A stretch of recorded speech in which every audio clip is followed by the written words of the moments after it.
आज problem number 7 आहे। तर हा जो 7 नंबरचा प्रॉब्लेम आहे, या प्रॉब्लेमचा जो ट्रायल बॅलन्स आहे, हा ट्रायल बॅलन्स आपण सुरुवातीला सॉर्ट आउट करून घेऊ आणि त्यानंतर त्याच्या ज्या ॲडजस्टमेंट आहेत त्या ॲडजस्टमेंट आपण सॉल्व करूया आणि त्यांचे इफेक्ट्स कसे जातील ते आपण समजून घेऊया। ठीक आहे, तर ट्रायल बॅलन्स बघा काय आहे। इथे डेबिट बॅलन्स आणि क्रेडिट बॅलन्स असे 4 कॉलम मध्ये हा ट्रायल बॅलन्स आपल्याला दिलेला आहे। या ट्रायल बॅलन्सची डेबिट साइड जी आहे त्यात पहिलं अकाउंट आहे स्टॉक। 1/4/2018 ला हा स्टॉक दिलेला आहे 25,000 रुपये। तर याचा इफेक्ट जाणार आहे ट्रेडिंग अकाउंटच्या डेबिटला। दुसरं अकाउंट आहे डेटर, याचा इफेक्ट बॅलन्स शीटच्या ॲसेटला जाईल। त्यानंतर बिल रिसिवेबल बॅलन्स शीटच्या ॲसेटला, परचेस ट्रेडिंगच्या डेबिटला जाईल। रिटर्न, आता हे डेबिटचं रिटर्न आहे। मी आधीच्या प्रॉब्लेम नंबर 6 मध्ये सुद्धा याविषयी सांगितलं आहे का जेव्हा डेबिटचं रिटर्न असेल तर ते सेल्स रिटर्न असतं आणि क्रेडिटचं रिटर्न हे परचेस रिटर्न असतं। ठीक आहे, तर हे परचेस जे हे रिटर्न जे दिलेलं आहे 1,000 रुपये हे आहे सेल्स रिटर्न आणि हे सेल्स रिटर्न आपल्याला ट्रेडिंगच्या क्रेडिटला सेल्स अकाउंट मधून लेस करायचं आहे। ओके, पुढचं अकाउंट आहे कॅरेज इनवर्ड। कॅरेज इनवर्ड ट्रेडिंगच्या डेबिटला जाईल। कॅरेज आउटवर्ड प्रॉफिट आणि लॉसच्या डेबिटला। मोटर व्हेकल बॅलन्स शीटच्या ॲसेटला। जनरल एक्सपेन्सेस प्रॉफिट आणि लॉसच्या डेबिटला। एक्सपोर्ट ड्यूटी, आता एक्सपोर्ट ड्यूटी कुठे जाणार आहे तर एक्सपोर्ट ड्यूटी जाणार आहे प्रॉफिट आणि लॉस अकाउंटच्या डेबिटला। ॲडव्हर्टाइजमेंट प्रॉफिट आणि लॉसच्या डेबिटला। इथे कंसात दिलेलं आहे ॲडव्हर्टाइजमेंटला फॉर 3 इयर ऑफ 1/10/2018, म्हणजे आपल्याला 1/10/2018 पासून पुढे तर 31 मार्च पर्यंत आणि त्यानंतर पुढच्या 3 वर्षांसाठी असं टोटल आपल्याला 3 वर्षांचं जे काही ॲडजस्टमेंट आहे ॲडव्हर्टाइजमेंटची जी प्रीपेड येणार आहे ती आपण शेवटी सॉर्ट करूया किंवा शेवटी सॉल्व करूया। त्यानंतर प्रिंटिंग अँड स्टेशनरी प्रॉफिट आणि लॉसच्या डेबिटला। ड्रॉइंग अकाउंट दिलेलं आहे, ड्रॉइंग अकाउंट पार्टनर कॅपिटल अकाउंटच्या डेबिटला जाईल। लीज होल्ड प्रीमाइजेस बॅलन्स शीटच्या ॲसेटला। कॅश ॲट बँक बॅलन्स शीटच्या ॲसेटला आणि फर्निचर बॅलन्स शीटच्या ॲसेटला। ओके, आता क्रेडिट साइड बघा। क्रेडिटला दिलेलं आहे बँक ओव्हरड्राफ्ट। बँक ओव्हरड्राफ्ट कुठे जाणार आहे बॅलन्स शीटच्या लायबिलिटीला। बिल्स पेबल बॅलन्स शीटच्या लायबिलिटीला। क्रेडिटर बॅलन्स शीटच्या लायबिलिटीला। सेल्स ट्रेडिंगच्या क्रेडिटला। आउटस्टँडिंग रेंट, आउटस्टँडिंग रेंटचा इफेक्ट जाणार आहे बॅलन्स शीटच्या लायबिलिटीला। अनपेड वेजेस, अनपेड वेजेस म्हणजेच आउटस्टँडिंग वेजेस, तर याचाही इफेक्ट बॅलन्स शीटच्या लायबिलिटीला जाणार आहे। कॅपिटल अकाउंट, कॅपिटल अकाउंटचा इफेक्ट कॅपिटल अकाउंटच्या क्रेडिटला बाय बॅलन्स ब्रॉट डाऊन करून आपण लिहित असतो। आणि शेवटचं अकाउंट आहे परचेस रिटर्न। परचेस रिटर्न ट्रेडिंगच्या डेबिटला परचेस अकाउंट मधून लेस करून आपण लिहिणार आहोत। तर अशा पद्धतीने आपण या ट्रायल बॅलन्सला पोस्ट करून घेतलेलं आहे। आता त्याच्या ॲडजस्टमेंट काय आहेत ते आपण समजून घेऊया। बघा, पहिली ॲडजस्टमेंट दिलेली आहे closing stock is valued at ₹32,000. नेहमीसारखं क्लोजिंग स्टॉकचा पहिला इफेक्ट ट्रेडिंग अकाउंटच्या क्रेडिटला आणि दुसरा इफेक्ट बॅलन्स शीटच्या ॲसेटला जाईल. ओके. दुसरी ॲडजस्टमेंट बघा, provision for doubtful debt ₹2,000. Provision for doubtful debt 2,000 म्हटलंय तर आपल्याला इथे न्यू रिझर्व दिलेला आहे ₹2,000. आता ही ॲडजस्टमेंट आपण कशी सॉल्व्ह करणार, तर यासाठी आपल्याला तो जो आरडीडीचा स्टँडर्ड प्रोफॉर्मा आहे तो लिहावा लागेल. तो आपण प्रॉफिट आणि लॉसच्या डेबिटला लिहितो. प्रॉफिट आणि लॉसच्या डेबिटला, म्हणजे या ॲडजस्टमेंटचा इफेक्ट जाणार आहे प्रॉफिट आणि लॉसच्या डेबिटला. कसा लिहितो आपण तो, तर तो to RBDD account bad debt plus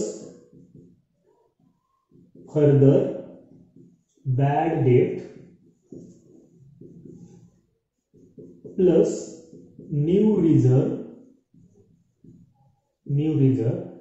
आणि लेस ओल्ड रिझर्व. तर अशा पद्धतीने आपण हा स्टँडर्ड फॉर्मॅट लिहित असतो. आता या ठिकाणी बॅड डेट जो आहे हा बॅड डेट आपल्याला ट्रायल बॅलन्स मध्ये मिळतो. ट्रायल बॅलन्स मध्ये आपल्याला बॅड डेट याची व्हॅल्यू दिलेली नाही, म्हणजे हा असणार आहे डॅश. त्यानंतर फर्दर बॅड डेटर हा ऍडजस्टमेंट मध्ये मिळतो, त्याची सुद्धा व्हॅल्यू आपल्याला दिलेली नाही. त्यानंतर दिलेला आहे न्यू रिझर्व हा सुद्धा आपल्याला ऍडजस्टमेंट मध्ये म्हणतो, जे की आपल्याला दुसऱ्या ऍडजस्टमेंट मध्ये दिले डाउटफुल डेट ₹2,000.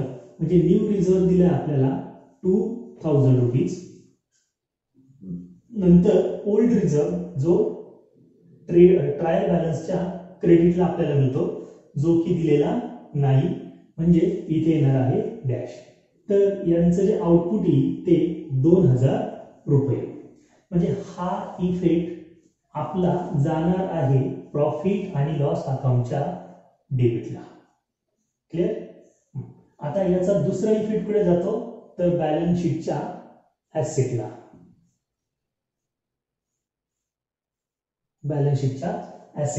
तर तो कसा लिहिणार आहोत आपण, तर तो सन्ड्री डेटर जो असेल किंवा नुसता डेटर असेल तर त्या डेटर सोबत आपल्याला हा लिहायचा असतो. लेस कसा लिहितो आपण, लेस फर्दर बॅड डेट परत लेस न्यू रिझर्व. आता यांच्या किमती काय काय दिलेल्या आहेत बघा. डेटरची किंमत किती दिलेली आहे आपल्याला, तर ती आहे ₹80,500. 80,500. आता फर्दर बॅड डेट दिलाय का, तर नाही दिला. न्यू रिझर्व दिलेला आहे ₹2,000. लेस करूया, तर लेस केल्यानंतर किती येते बघा, 0,0,5,1 दिला, 10 मधनं 3 गेले 7, ₹77,500. बरोबर आहे का, नाही, ₹78,500. ₹78,500 हा डेटर आला. ठीक आहे. तर अशा पद्धतीने हा दुसऱ्या ऍडजस्टमेंटचा इफेक्ट आपला जाईल. ठीक आहे.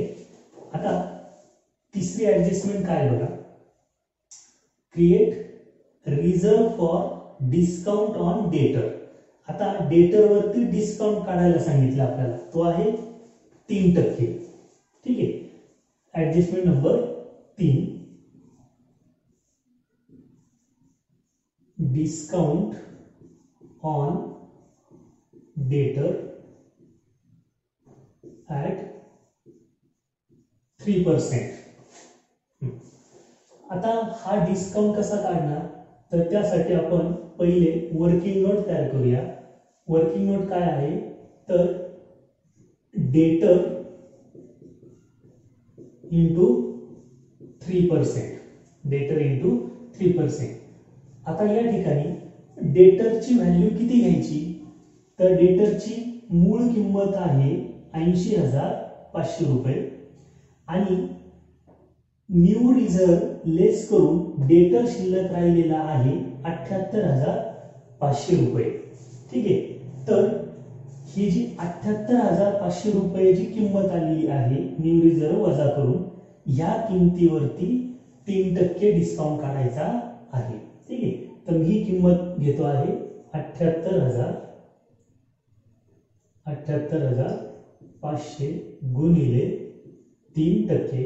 तर इथले हे 2 शून्य गेले, उरले 785 गुणिले 3.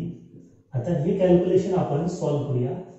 5 त्रिक 15, 8 त्रिक 24 आणि 25, 7 त्रिक 21, 22, 23. तर डेटरवरती डिस्काउंट आलेला आहे 2,355 रुपये. ठीक आहे, आता या डिस्काउंटचा इफेक्ट कसा जाणार आहे तर या डिस्काउंटचा इफेक्ट जाणार आहे, पहिला जो इफेक्ट जाईल याचा, तर पहिला इफेक्ट बॅलन्स शीटच्या ॲसेटला डेटर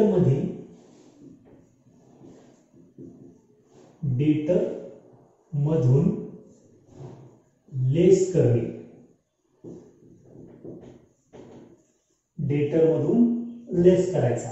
आता कोणता डेटर आहे तर हा डेटर आहे बघा 78,500. म्हणजे बॅलन्स शीटला कसं लिहिणार आपण तर बॅलन्स शीटला ही जी डेटरची ऍडजस्टमेंट इथपर्यंत आपण सॉल्व्ह केलेली आहे. ती सॉल्व्ह केल्यानंतर इथेच फक्त आपल्याला लेस लिहायचं आहे डिस्काउंट ऑन डेटर. डिस्काउंट ऑन डेटर 2355 रुपये आणि मग यांचं आउटपुट आपल्याला बाहेर लिहायचं आहे.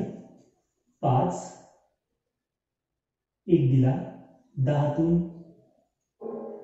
6 गेले 4, याचा 1 दिला, 5तून 4 गेला 1, 8तून 2 गेले 6, 76,145 रुपये. तर हा पूर्ण डेटर येणार आहे.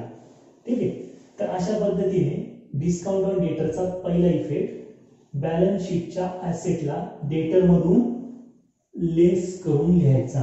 तर या पद्धतीने तो लेस करून आपण लिहिणार आहोत. ओके, आणि दुसरा इफेक्ट जाणार आहे प्रॉफिट आणि लॉस अकाउंटच्या डेबिटला. प्रॉफिट आणि लॉस अकाउंटच्या डेबिटला, आणि तो कसा लिहिणार तर तो लिहिताना डिस्काउंट ऑन डेटर या नावाने लिहायचा. त्याआधी आपल्याला ट्रायल बॅलन्सच्या डेबिटला डिस्काउंट असं अकाउंट दिसतंय का एकदा चेक करून घेऊ आपण. नाहीये, जर डिस्काउंट अकाउंट असतं तर त्याच्यामध्ये हा डिस्काउंट आपण ऍड करून लिहिला असता. आता इथे ट्रायल बॅलन्सला डिस्काउंट अकाउंट नाहीये म्हणून आपल्याला ऍड करण्याची गरज नाही. तर हा इफेक्ट असा स्वतंत्रपणे आपल्याला लिहावा लागेल डिस्काउंट ऑन डेटर या नावाने हा इफेक्ट पास करायचा आहे. Okay, adjustment number 3. आता चौथी ऍडजस्टमेंट काय आहे बघा. Value of leasehold premises on 31 March 2019 ₹1 lakh. आता ही जी ऍडजस्टमेंट दिलेली आहे आपल्याला चौथी ऍडजस्टमेंट नंबर 4. तर इथे लीज होल्ड प्रिमाइजेसची व्हॅल्यू जी आहे, लीज होल्ड प्रिमाइजेस ही व्हॅल्यू 31 मार्चला 1 लाख रुपये दाखवते. किती दाखवते 1 लाख रुपये. आता या लीज होल्ड प्रिमाइजेसची ट्रायल बॅलन्स मधली व्हॅल्यू बघा किती आहे 1,10,000 रुपये. म्हणजे लीज होल्ड प्रिमाइजेस साठी आपल्याला 2 व्हॅल्यू दिसतात. एक व्हॅल्यू दिसते ट्रायल बॅलन्स नुसार आणि एक व्हॅल्यू दिसते ऍडजस्टमेंट नुसार. ट्रायल बॅलन्सची व्हॅल्यू म्हणते 1,10,000 रुपये, तर ऍडजस्टमेंटची व्हॅल्यू म्हणते 1,00,000 रुपये. 1,00,000. ठीक आहे. तर मी ट्रायल बॅलन्सची जी व्हॅल्यू आहे तिला म्हणणार आहे ओपनिंग बॅलन्स. त्याला आपण म्हणणार आहोत ओपनिंग बॅलन्स. आणि ऍडजस्टमेंटची जी व्हॅल्यू आहे त्याला आपण म्हणणार आहोत क्लोजिंग बॅलन्स. Closing balance. मग आता ही ऍडजस्टमेंट सॉल्व्ह कशी करायची? तर ही ऍडजस्टमेंट सॉल्व्ह करण्यासाठी आपल्याला पहिलं बॅलन्स शीटच्या ऍसेटला जावं लागेल. बॅलन्स शीटच्या ऍसेटला आपण लिहिणार लीज होल्ड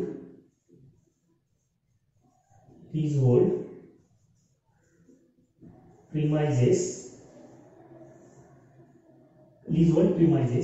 हे लिहिताना इथे त्याला नाव द्यायचं पहिलं ओपनिंग बॅलन्स. किती तो? 1,10,000. आणि त्यातून लेस करायचं डिप्रेसिएशन. काय लेस करायचं आहे? डिप्रेसिएशन. आता तुम्ही म्हणाल डिप्रेसिएशन कसं? तर बघा, आपल्याकडे 1 एप्रिलला 1,10,000 रुपयाचं लीज होल्ड प्रिमाइजेस आहे आणि ते 31 मार्चला वर्षाच्या शेवटी 1,00,000 रुपये झालं. म्हणजे या दोघांमध्ये जो फरक आला तो फरक आहे 10,000चा. 31 मार्चला लीज होल्ड प्रिमाइजेसची व्हॅल्यू काय झाली? कमी झाली. 1,10,000 वरनं 1,00,000 रुपये झाली, म्हणजे कमी झाली.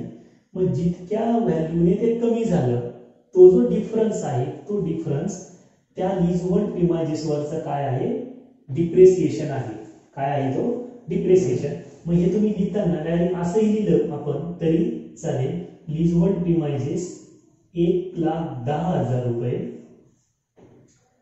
लेस डायरेक्टली डिप्रेसिएशन किती? तर 10,000. आता आउटरला किती शिल्लक राहतील? 1,00,000. म्हणजे आपल्याला 31 तारखेला या लीज होल्डचा जो बॅलन्स आहे तो बॅलन्स आला पाहिजे 1,00,000 रुपये. आणि जो 10,000चं डिप्रिसिएशन जर लेस केलं तर हा बॅलन्स आपल्याला 1,00,000 रुपये मिळतोय. लक्षात? तर अशा पद्धतीने या चौथ्या ऍडजस्टमेंटचा पहिला जो इफेक्ट असेल तो बॅलन्स शीटला जाईल. लीज होल्ड प्रिमाइजेस मधनं डिप्रिसिएशन लेस होईल 10,000 रुपये. आणि दुसरा जो इफेक्ट आहे याचा, हा दुसरा इफेक्ट प्रॉफिट आणि लॉसच्या डेबिटला जाईल. प्रॉफिट आणि लॉसच्या डेबिटला टू डिप्रिसिएशन.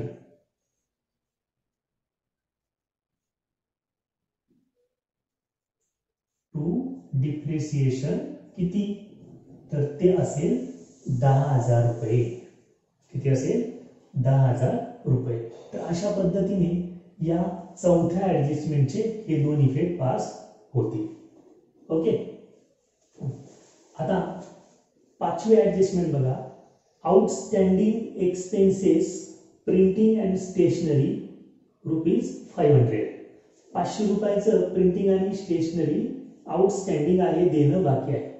पहिलं आता हे चेक करा, ट्रायल बॅलन्सच्या डेबिटला प्रिंटिंग आणि स्टेशनरी किंवा नुसतं प्रिंटिंग किंवा नुसतं स्टेशनरी असं अकाउंट दिलेलं आहे का?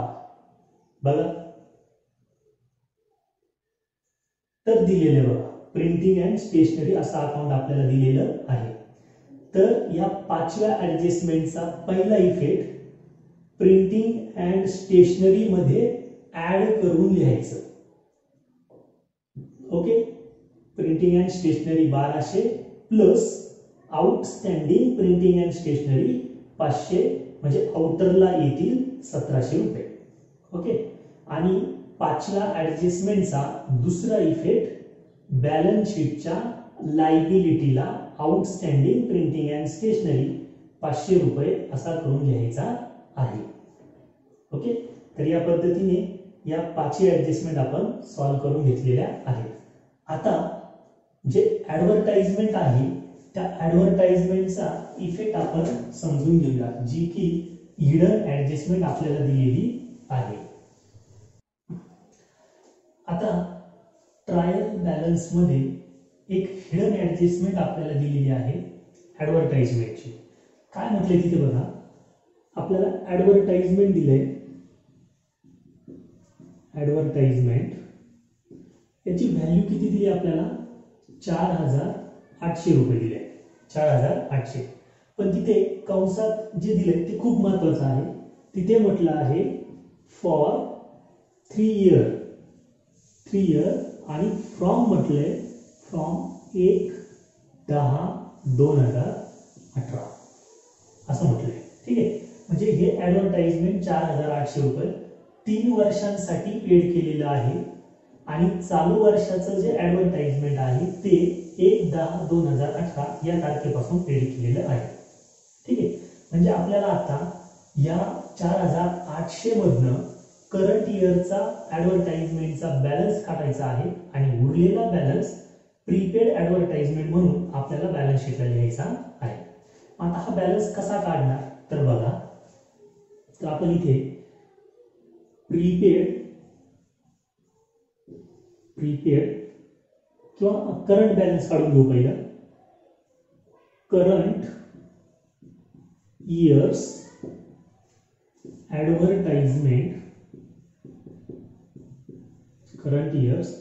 Advertisement balance is equal to total balance किती आहे 4800.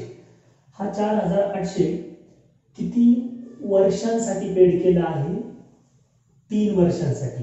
जितक्या वर्षांसाठी पेड केलेला आहे तितके वर्ष त्या टोटल बॅलन्सला डिवाइड करायचं भागिले 3 आणि गुणिले. आता गुणिले काय तर हा किती तारखेपासून पेड केलेला आहे त्या तारखेपासून तर 31 मार्च पर्यंत महिने काउंट करायचे. म्हणजे 10, 11, 12, 1, 2, 3 किती झाले 6 महिने झाले. ऑगस्ट, ऑक्टोबर, नोव्हेंबर, डिसेंबर, जानेवारी, फेब्रुवारी आणि मार्च 6 महिने. ठीक आहे, म्हणजे हा 6 महिन्यांचा पेड केलाय.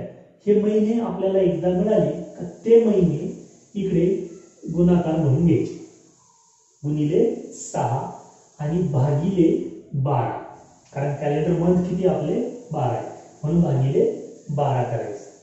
कळलं का. 3 काय आहे, 3 ही किती वर्षांसाठी पेड करतोय ते वर्ष.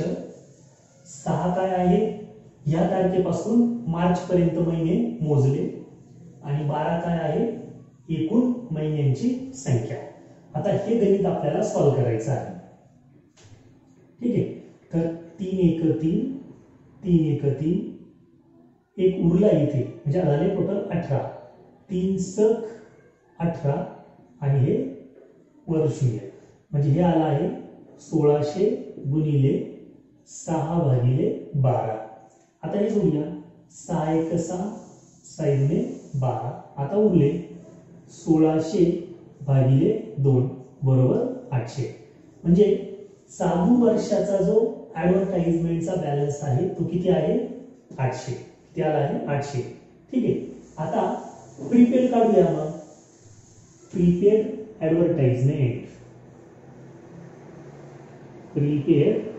ऍडव्हर्टाइजमेंट इज इक्वल टू किती तर टोटल ऍडव्हर्टाइजमेंट आहे 4800. किती आहे 4800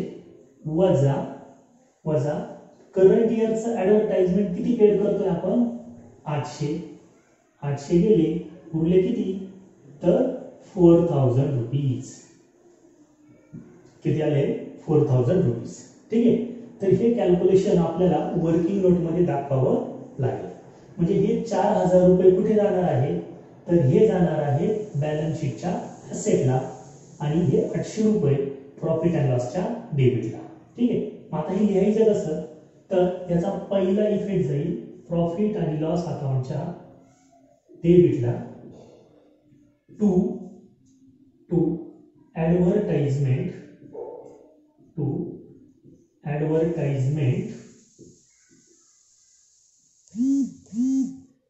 4,800 लेस प्रीपेड ॲडव्हर्टाइजमेंट किती प्रीपेड 4,000 प्रीपेड आहे 4,000. आता यांची आउटरला येईल 800 रुपये वजा आलं का. ठीक आहे. तर हा इफेक्ट तुमचा प्रॉफिट अँड लॉसच्या डेबिटला. आणि दुसरा इफेक्ट बॅलन्स शीटच्या ॲसेटला. बॅलन्स शीटच्या ॲसेटला काय दाखवायचं आहे तर डायरेक्ट प्रीपेड ॲडव्हर्टाइजमेंट किती तर 4,000 प्रीपेड ॲडव्हर्टाइजमेंट 4,000. तर हा इफेक्ट बॅलन्स शीटच्या ॲसेटला जाईल. ओके. तर अशा पद्धतीने आपल्याला ही ॲडजस्टमेंट सॉल्व्ह करून घ्यावी लागेल. ठीक आहे. तर आपण या प्रॉब्लेमच्या सगळ्या ॲडजस्टमेंट सॉल्व्ह केलेल्या आहेत. नेहमीसारखंच हा प्रॉब्लेम वहीमध्ये व्यवस्थित दिलेल्या गाईडलाईन्सनुसार म्हणजे नेट प्रॉफिट पार्टनर्समध्ये व्यवस्थित शेअर करा. काही लोक अजून पण बॅलन्स शीट तयार करतात पण त्या बॅलन्स शीटच्या आधी ते कॅपिटल अकाउंटच तयार करत नाही. याचा सरळ अर्थ असा आहे का मी दिलेला प्रॉब्लेम ते कुठल्या तरी एखाद्या बुकमध्ये पाहून सोडवतात असाच एक सरळ अर्थ त्यातला निघतो. ठीक आहे. आणि जर तुम्ही कॅपिटल अकाउंट तयार न करता प्रॉब्लेम जर सोडवत असाल तर तुमचे मार्क्स त्या ठिकाणी 100% कट होतील. ठीक आहे. कारण फायनल अकाउंटमध्ये ट्रेडिंग आणि प्रॉफिट अँड लॉस अकाउंटला मार्क्स असतात. कॅपिटल अकाउंट तयार करतो त्यालाही सेपरेट मार्क्स असतात आणि मग बॅलन्स शीटला उरलेले मार्क्स असतात.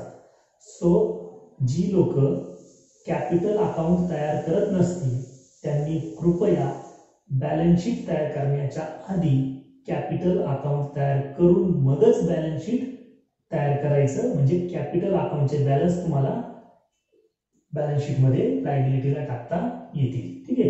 काय करतात ते कॅपिटल अकाउंट बनवतात ते कॅपिटलचा बॅलन्स त्या पार्टनरचं नाव त्याचा बॅलन्स प्लस नेट प्रॉफिट मग त्याच्या आउटरला बेरीज करून लिहितात. तसं करायचं नाही आहे. आपण ज्यावेळेस हे चॅप्टर सुरू केलं त्यावेळेसच कॅपिटल मेथड शिकलेलो आहोत का त्या कॅपिटल मेथडमध्ये कॅपिटल अकाउंट कसं तयार करायचं त्याच्या काय काय ॲडजस्टमेंट कोणते कोणते अकाउंट त्याच्यामध्ये येतात ते आपण शिकलेलो आहोत. तर त्याचा वापर करा आणि कॅपिटल अकाउंट तयार कराच. ओके. तर आज आपण इथे थांबूया.